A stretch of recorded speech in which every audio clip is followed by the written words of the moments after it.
ಆಗಲಿ. ಹುಟ್ಟು ಸೌಭಾಗ್ಯವಂತ ಕೌರವ ವಿಕ್ರಮಾರ್ಜಿತ ಸತ್ವಸ್ಯ ಸ್ವಯಮೇವ ಮೃಗೇಂದ್ರತ.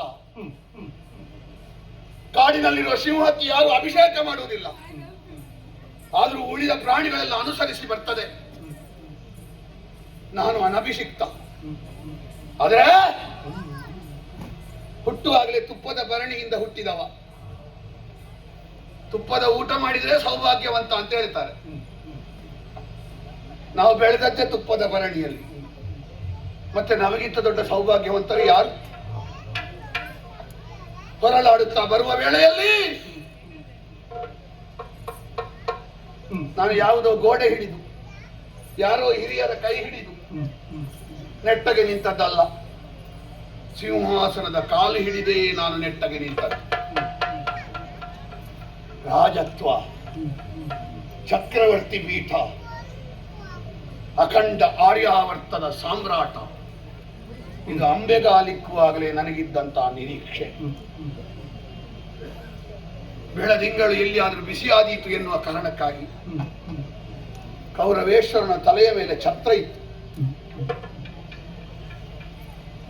ಸೂರ್ಯನ ಬಿಸಿಲಿಗೆ ಹೋಗುವಾಗಲೂ ನನ್ನ ಪ್ರತಿಷ್ಠೆಯ ದ್ಯೋತಕವಾಗಿ ಹೊಂಬಾಳ ದೀವಿಗೆ ಇತ್ತು.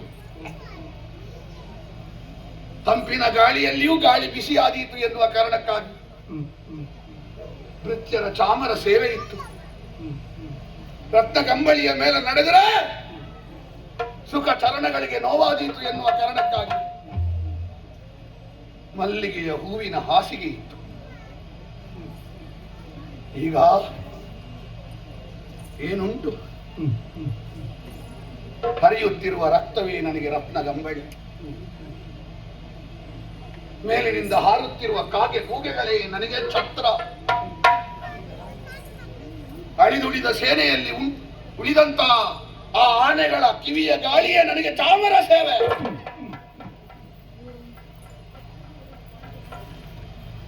ನನ್ನ ಕಾಲಿನಲ್ಲಿ ವಿಶೇಷ ಚಿಹ್ನೆಗಳು, ಹಲ, ಚಕ್ರ, ವಜ್ರ, ಅಂಕುಶ ಇಲ್ಲ.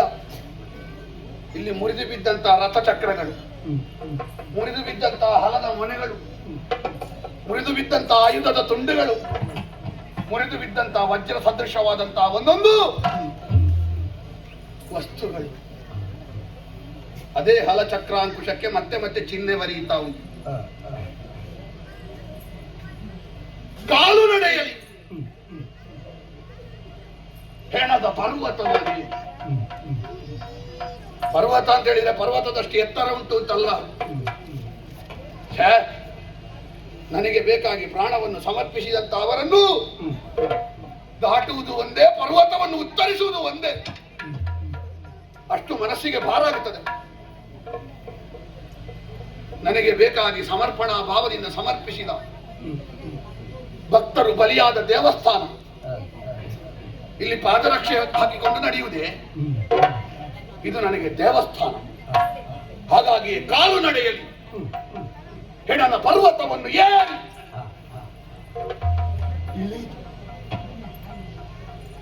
ಒಬ್ಬನಿ.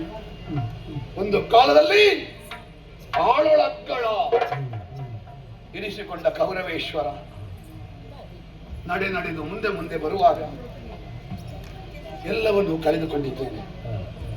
ಈಗ ಎಷ್ಟಿದ್ದಾರೆ ಅಂತ ಕೇಳಿದರೆ, ಒಬ್ಬ ನಾನು, ಒಬ್ಬ ಚಿರಂಜೀವಿಗಳಾದಂತಹ ಕೃಪಾಚಾರ್ಯರು, ಮತ್ತೊಬ್ಬ ಗುರುಪುತ್ರನಾದ ಅಶ್ವತ್ಥಾಮ,